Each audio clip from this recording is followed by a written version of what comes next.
আমরা আমিন খানকে যেহেতু পেয়েছি, দর্শকরা আমাদের সাথে লাইভে যুক্ত আছেন, ভোট দিয়েছেন এবং বলছিলেন যে আজকে নতুন শার্ট এই জামা পরে এসেছেন শুধুমাত্র ভোটের জন্য, উৎসবের কথা মনে করে। ডেফিনেটলি আমি সত্যি শিল্পী সমিতির ইলেকশনটা সবসময় উৎসব মনে করি, কারণ এই একটা ভোটকে কেন্দ্র করে অনেক সিনিয়র শিল্পীরা যাদের সাথে অনেক দিন ধরে দেখা হয় না সবাই আসে, সবার সাথে একটা আনন্দ ঘন মুহূর্তে আমরা একসাথে সময় কাটাই, এটাই সবচেয়ে মজা লাগে এবং একটা ঈদের আনন্দের মতো আমি মনে করি এটা আমাদের সবার জন্য। একটা দিন শেষে অবশ্যই সেই পছন্দের মানুষগুলোকেই তো আসলে দেখে দেখে আসলে ভোটটা দিয়েছেন এবং দর্শকদের ভোট যখন দিতেছিলাম কাকে দিব খুব নিজেই কনফিউশনে ছিলাম, সবাই আমার নিজের লোক, তা চিন্তা করলাম যে বেশি দায়িত্ব নিয়ে কাজ করতে পারবে তাকেই দিই।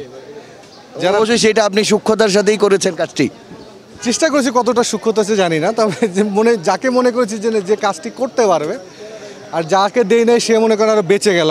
আমার কাছে মনে হয় যে এই দায়িত্বের থেকে তো সে আরও বেঁচে গেল, আমার কাছে মনে হয়েছে আর কি। অবশ্যই ভোট দেওয়া হয়েছে এবং সেখান থেকে আসলে একটু জানতে চাইবো যে কেমন মনে হচ্ছে বা আজকের মূল্যায়নটা কেমন? আসলে খুব ভালো।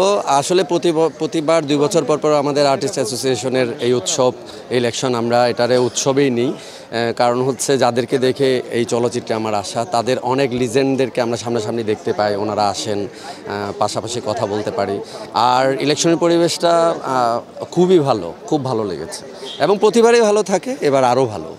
অন্যান্য সময়ের যে আসলে গেল কিছু সময়ের যে প্রতিবন্ধকতা বা যদি বলি যে কিছু সমস্যা ছিল, কিছু মিস্টেক বলছিলেন যারা, যে এই ছোটোখাটো সমস্যাগুলো বড় হয়ে দেখা দিয়েছিল, সেইগুলো তো আর ভবিষ্যতে কোনো শিল্পী চাচ্ছেন না। তো সেখান থেকে হার জিত যাই হোক সেটা মেনে নেওয়ার জন্য কোনো কথা বলবেন কিনা দুই প্যানেলের সদস্যদের?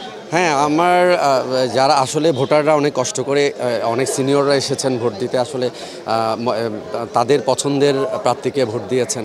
তো আমার কাছে যারা ক্যাবিনেট মেম্বার হবেন বা যারা ইলেকশনের পর যেটা রেজাল্ট আসবে সেটা প্রত্যেকটা প্রার্থীকে, যারা জয়ী যারা পরাজয়ী, প্রত্যেকটা প্রার্থীকে আসলে মেনে নেওয়া উচিত, এটা আমি মনে করি।